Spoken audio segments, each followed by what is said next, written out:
This morning's reading is called Kindness by Naomi Shihab Nye. Before you know what kindness really is, you must lose things. Feel the future dissolve in a moment, like salt in a weakened broth. What you held in your hand, what you counted and carefully saved, all this must go, so you know how desolate the landscape can be between the regions of kindness. How you ride and ride, thinking the bus will never stop, the passengers eating maize and chicken will stare out the window forever.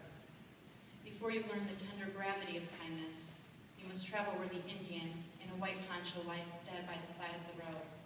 You must see how this could be you, how he too was someone who journeyed through the night with plans and a simple breath that kept him alive. Before you know kindness as the deepest thing inside, you must know sorrow as the other deepest thing.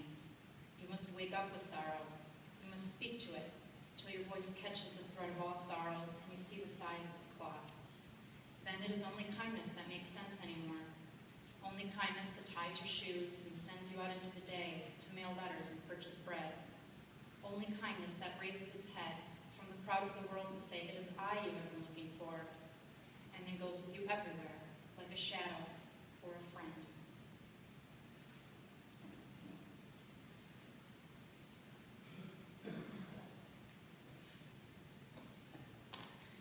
Good morning. My name is Christine Organ, and my husband and I are members here at Countryside along with our 2 young children. I'm a writer, so I'm usually more comfortable communicating from behind a computer screen, but I'm thrilled to be with all of you today.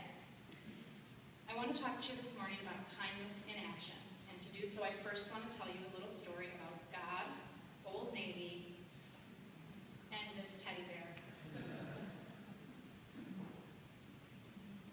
If I told you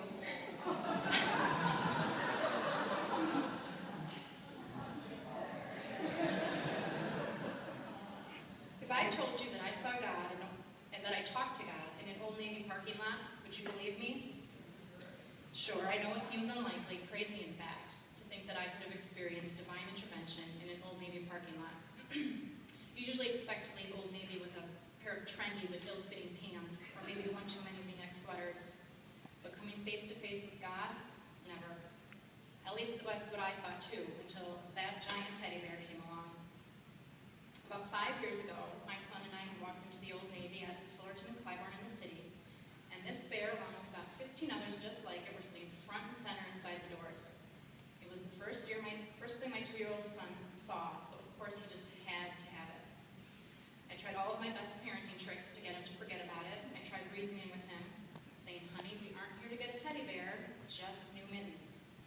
I tried being strict and emphatic with him, saying, put the bear down before I count to 3. 1, 2. But who was I kidding? I was weak, and like most 2-year-olds, my son was relentless, so I caved. I know, I should have been strong. I should have put my foot down and said no and meant it. I should have. But I was tired, so very tired. And not just bone tired, but that soul tired. This was the fall of 2008, and like every other American, our family was feeling the crushing weight of financial stress and job insecurities. So I was tired and I was weary, and I was also just a little bit broken. I was spirit broken and heartbroken. Having just suffered my 3rd miscarriage, I was angry at just everyone and everything. Angry at the bad luck, angry at the horrible circumstances, angry at my body, angry at God, and whoever or whatever was responsible for it all. So yes, I should have done a number of things differently, but I was tired and I was broken and I was weak. So I caved and let him carry the bear around the store, reasoning that we would put it back when we were done with our shopping. I quickly walked to the back of the store, picked out a cute pair of red hat mittens, and walked to the front, all while my son dragged the teddy bear behind him. We got to the checkout aisle, and I patted myself on the back for our quick tantrum-free shopping excursion. I set the hat and mittens on the counter and gently pried the bear from my son's hands so I could give it to the clerk and tell her we had changed our mind. But when I picked the bear up, its white bottom was now black. Evidence of the excessive dirt and grime that lies on Old Navy's floors. I groaned and asked the clerk how much the bear cost, knowing now we had an unattended purchase on our list. $20, she said. I let out another louder groan. Oh, I did not want to spend $20. I did not want my son to think he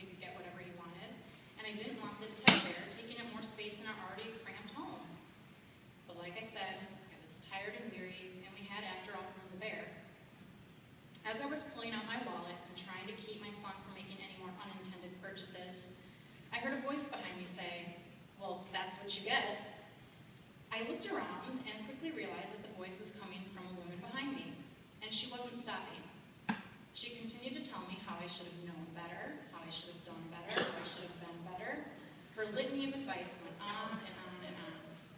My weary, tired mood quickly turned to rage. And the fighter in me instantly came to life. I wanted to scream, I wanted to shake her, I wanted to slap her. But I also wanted to curl up in a ball and sob. So I took a breath, I summoned every ounce of grace I could find, and I turned to her. "Are you a mother?" I asked. "Of course I am," she snapped back. "Then perhaps you might understand just how hard it all is," I squeaked to her. "I would never let my kids drag a teddy bear around the store. You need to set limits," she shot back to me. I have to admit, I was in a bit of shock.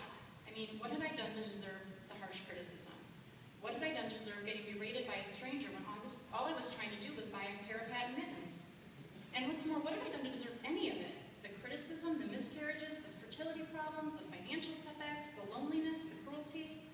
Why did the universe seem so against me, and why in God's name was everything so hard? And where was the supposed God to help me through all of this? Enough, I thought. Enough. I give up. Like I said, I was tired and broken and weak, and at that moment, I just had no fight left in me. "Thank you," I said to her, and surrendered myself to something bigger than my own emotions. "I appreciate your advice. Thank you." I turned back to the clerk and handed her my credit card. After signing the receipt, I grabbed my purchases, took my son's hand, as he clutched the big white teddy bear, and we shuffled out of the store. I tried to hurry to our car as quickly as possible so I could have an emotional breakdown in private. But when we weren't more than a few steps out of the store, a red sedan pulled up, and the passenger window went down. A round-faced man looked across the seat. "Excuse me," he said. "What now?" I thought. "Why can't everyone just leave me alone?" But he kept talking, and this is the part that still, after all these years, amazes me. This man, this stranger, who I had never seen before and have never seen since, said, "Excuse me, but I just wanted to tell you that I saw what happened in the store. I was humbled and amazed. You handled the situation beautifully, and I'm inspired. You have inspired me," he said. "I will carry that with me the rest of the day as I try to be a better person. Thank you." And just like that, the red sedan drove off. I stood there on the curb for a few minutes, stunned at everything that had happened in the last 3 minutes, the criticism, my anger, my unexpected response, and then the miracle of this stranger. Afterwards, I sat in the car for a while. I was still a little shaky, and a few tears rolled down my cheek. But, I didn't wonder anymore if everything would be all right. I didn't wonder about the hostility of the universe or the cruelty of humanity. Because on that day, God had shown up in an Old Navy parking lot, dressed as a round-faced man driving a red sedan. God had shown up as kindness in action. Writer Augustine Ogmandino, who wrote The Greatest Salesman in the World, said, "Beginning today, treat everyone you meet as if they were going to be dead by midnight. Extend to them all the care, kindness, and understanding you can muster, and do it with no thought of any reward. Your life will never be the same again." And I think that he's right. I know my life was definitely changed after that kind man in the red sedan pulled up. My day turned from gloomy to extraordinary. My faith in the goodness of humanity was restored. The ice around my heart began to melt just a little bit, and I'm still talking about it 5 years later. We are continually confronted by so much anger and bitterness and violence and rage, and so many seemingly insurmountable problems like hunger and racism and sexism and unequal access to food, housing, and education. And it is so easy to just want to throw our hands up and say, "What can I possibly do?" Sometimes, though, all it takes to make the world a little bit better is kindness. I'm a writer, and much of my writing focuses on the way that grace, as a manifestation of the divine, shows up in our everyday lives. And grace loves to show up as kindness. Kindness to ourselves, to family, to our friends, to our coworkers, and especially in the kindness of strangers. In those unexpected, leave us speechless moments when someone just happens to say the right thing at just the right time. What's more, each of us has the ability to bring that grace, that kindness to someone else, to improve the situation, to brighten someone's day, and to change someone's life. Human kindness is a core value of many of the world's religions. Christianity teaches of the importance of kindness through compassion and mercy. Hinduism teaches that the sum of duty is to do not to others what would cause pain if done to you. Sikhism teaches that everyone should be treated with kindness as they are not strangers. Humanists rely on the Golden Rule. Buddhists practice loving kindness as a means of acting with compassion and acceptance. And as Unitarians, we promote the respect for the interdependent web of all existence. I think, though, that perhaps the Dalai Lama said it best. My religion is very simple, he said. My religion is kindness. These religious teachings can only go so far, however, if the idea of kindness is not acted upon. If kindness consists only of kind thoughts, it has achieved only half of its purpose.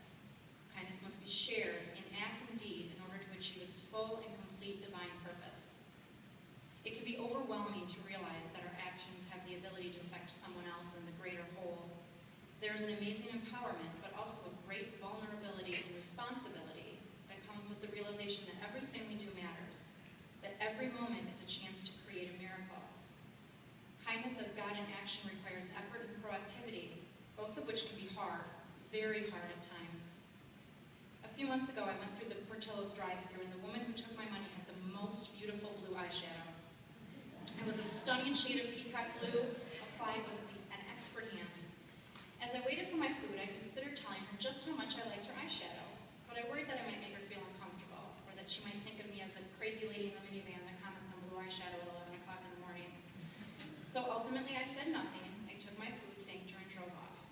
But what difference might I have made if I had paid her that unexpected compliment? If I had acted in kindness instead of just thinking kind thoughts? Maybe she was a mom with little time to take care of herself and didn't always feel very attractive. Or maybe she had quarreled with her husband or partner that morning and could have used a kind word. Maybe the eyeshadow was a fancy splurge that she second-guessed and berated herself for buying. Maybe the compliment would have brightened her day just enough to cause her to be more patient with her coworkers and customers. Or maybe she would have thought of me as the crazy lady in the minivan who comments on blue eyeshadow at 11 o'clock in the morning. Who knows? Regardless, I held the power to share kindness, to spread warmth and grace, and I didn't do anything because I was embarrassed and shy and worried about what someone might think of me. And what a shame. Because sometimes it really takes just the smallest act of kindness to make a world of difference. It might be as simple as looking a homeless man in the eye and touching his hand when we drop a few dollars in his basket. It might mean telling a haggard-looking mom that she's doing a great job. It might be as simple as picking up the tab for a woman in army fatigues in the restaurant booth behind us. Or it might be as simple as smiling at every person we see throughout the day, like the little girl in the story earlier. Because each and every encounter with a fellow human being is a chance to act in grace, an opportunity to be an instrument of God, a chance to change someone's life. In any given situation, there is a chance to play a role in the human story. We can be the critical woman in my story, doling out judgments and criticism. We could be my inner warrior, lashing out and striking back with even more anger and hostility. We could be the resigned peacekeeper that actually did come out, and I'm still not sure where that came from, calming the situation and warding off further escalation. Or we can be the kind stranger, improving someone's day, changing lives, and making things just a little bit better. We can be a transmitter of compassion and benevolence. We can be a manifestation of the divine. And we can be God in action. And we need to ask ourselves, who do we want to be? Who are we going